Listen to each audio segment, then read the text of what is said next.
longtemps, la pomiculture, ça a été McIntosh, Spartan, Empire, Cortland, qui a vraiment une expertise dans le domaine, qui s'est mis à faire des croisements dans le but de trouver des pommes plus croquantes, qui se conservent mieux, résistantes à certaines maladies, avec des nouvelles arômes, nouvelles saveurs, des trucs plus intéressants aussi pour le commerce.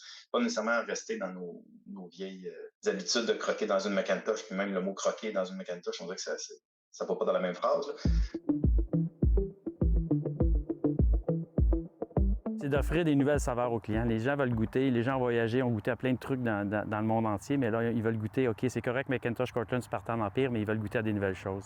Fait qu'ils amènent un sac de McIntosh traditionnel puis un sac de Lapoune. Il y a quelqu'un qui dit, moi, les pommes traditionnelles, j'aimais pas ça, j'achetais toujours des pommes qui venaient de d'autres pays, d'autres variétés, bien, ça leur permet de goûter à ces pommes-là, qui sont plus fruitées, souvent moins acidulées aussi. C'est le hasard, c'est comme la Passionata, ça goûte un peu les fruits tropicaux, mais ça, c'est le hasard aussi, on a croisé deux pommes. Pourquoi que ça fait ça, on ne sait pas. Des fois, tu prends 2 pommes acidulées puis ça donne une pomme sucrée, puis des fois, tu prends 2 pommes acidulées puis ça va donner une pomme très, très acide. Elle ne sera pas mangeable, mais elle peut être bonne pour faire du cidre.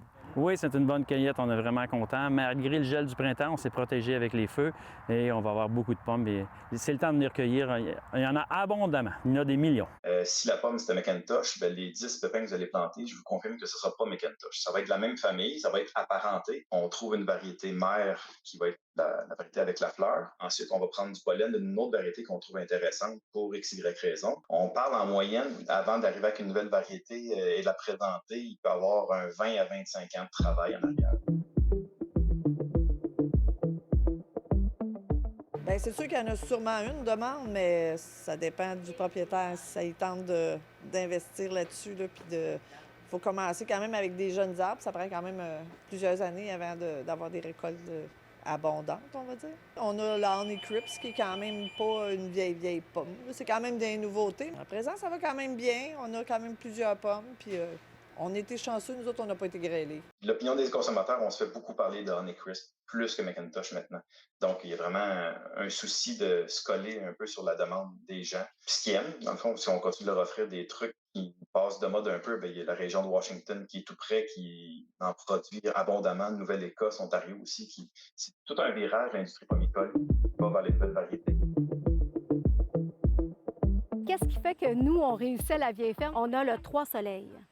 Puis le 3 soleils, c'est qu'en fait, on est franc-sud. Le 2e soleil, c'est le reflet du soleil sur la rivière Saguenay, sur les pentes, parce qu'on est dans le début du fjord. Et le 3e soleil, c'est qu'on est entouré de granit noir. Fait que ça fait qu'on a un microclimat ici. Il y en a des variétés qui résistent plus au froid, mais tu sais, les consommateurs, ils veulent des pommes qu'ils connaissent. Tu sais, il faut que ça plaise. De plus en plus, les consommateurs, ils veulent des pommes sucrées. Tu sais, c'est pas tout le monde comme la pomme Honey Crips, c'est la pomme vedette au Québec. Elle représente seulement de 3 % des vergers, c'est de la Honey Crips. Mais la demande est beaucoup plus grande. C'est que la mise à fruits, c'est long. Là, c'est des pommiers nains. Les premières, on commence à cueillir à la 4e, 5e, 6e année, ça commence à produire plus. Puis après ça, dépendamment si c'est des semis nains, ça va prendre 7 à 8 ans. Fait que l'adaptation est longue. Puis tu sais, d'ici ce temps-là, tu peux les perdre, tes arbres.